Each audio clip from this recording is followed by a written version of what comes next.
Salam alaikum dal leen ak jàmm ci Dëgg Dakar Touba quartier bi di Sam ñoo ngi ci 22h li waroon nekk benn fait de soirée bu calme ci boutique d'alimentation générale bi soppeeku na nekk benn moment bu metti pour ñiy gérer place bi li ñu li gis ni nekkul benn scène boo xamante ne dafa jóge ci film mais ay images yu jugee ci caméra de surveillance ñu fay gis 5 individus yu fa dugg yor seeni gànnaay di attaquer place bi ngir jël lii di kees bi gànnaay yu ñu yor nag mën nañ ci lim ay jaasi ak i bant ba ñuy wéy di def seen jëf nag hésité wuñu benn yoon waaye fort heureusement ñi nekk ci place bi réagir d'une façon courageuse comme nuñ ko nar a gisee ci image yi nañ dem seetaani vidéo bi mais balaa loolu nag ñu ngi leen ñaan ngeen abonné wu ngeen like vidéo bi te ngeen partage ko sur ce on mën nañ dem.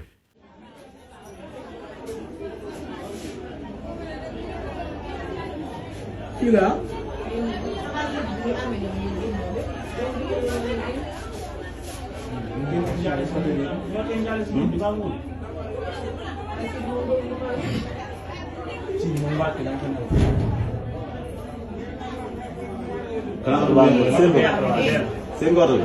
oto benn.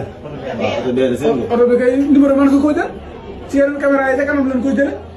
yi sa kanam yeneen place yi sa kanam. sa place yi sa kanam waaw.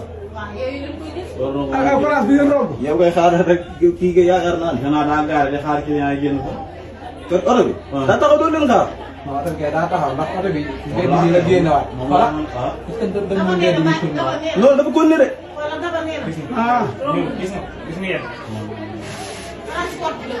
non non doo ko si barke may la ko ngor. fi mu baaxee.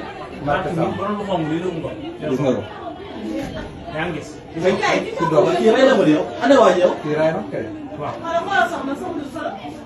très bien. kii soxna la yow. kay Sidi soxna xanaa xamal Sidi bi dañ koy toog. téléphone bee nekk nii jàmm bi moo nekk. kii ëppal na. xool ba xam ne mais dugg ndax man bi loolu amee rek laa daw ci jaas. sama mbàkk moom dugg na génn.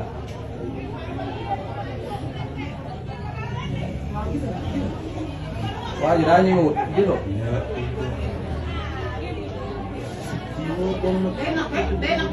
kii de kanamam gi leer na kii kanamam gi leer na. non waaw yow koy xaaral rek. kii waa ji ñëwul kii boo xoolee xam ne ñëwul. waa ji kay ñëwul. téléphone baa nekk nii. ah yow téléphone. téléphone baa ngi nii tege. téléphone téléphone ndax kan moo ko mujjee jël nag. téléphone Sidi baa ngi nii tege di taal. fi nga yaakaar mais ba tey demul. ba tey demoo bi dañuy ñëwaat. wala soxna fii la dugg.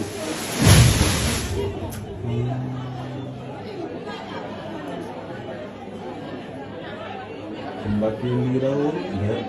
loolu moo xeex fii. xoolal moto ba la ñëw gisee nga ko. moto boobu la jóg man kay xeeru daa fekk may wut gisoo ma dugg fee di wut lu ma kii waaye gis moo fa dara tey. moom moo xeex loolu moo xeex tànn bi gisoo. fii du gàtt ndaa. non du gànn bu gaaw nañ ba léegi.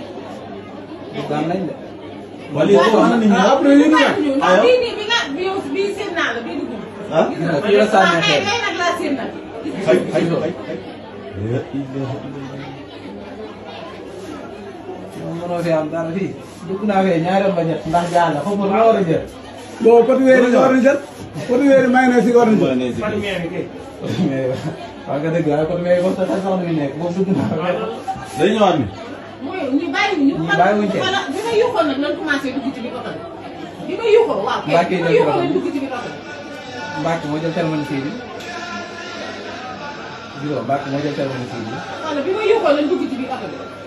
kon Mbacke. ah dem leen ko fii dem leen. ba tey mi ngi wër.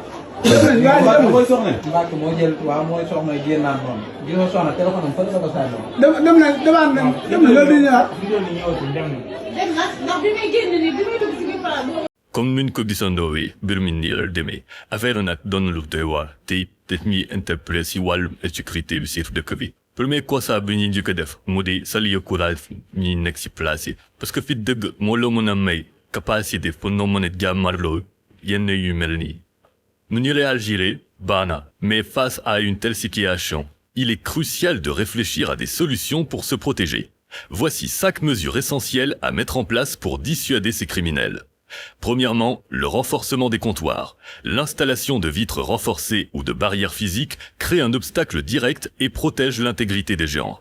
Ba si topp mu di éclairage bi Un extérieur et un intérieur parfaitement éclairés sont les pires ennemis des braqueurs, qui préfèrent agir dans l'ombre. Deren éviter stocker ay grosses sommes ci seeni caisse, surtout en fin de soirée. Des retraits réguliers limitent l'intérêt pour les braqueurs. Enfin, la solidarité locale. Un simple groupe WhatsApp entre commerçants du quartier permet de signaler tout comportement suspect et de réagir plus vite ensemble. Enquête bi nag mooy continuer di wéy pour identifier ñiy def lii nii. waaye benn question la ñu pose yow. Face à une telle violence, faut-il prendre le risque de se battre pour protéger son bien ou faut-il laisser faire pour sauver sa vie? jox leen ñu seen xalaat à travers les commentaires nag mais bu leen fàtte abonné wu et like vidéo bi tey ngeen partagé ko ci sa ñoo ngi du waxante ba beneen suñ beneen i jàngat sur DK Dakar.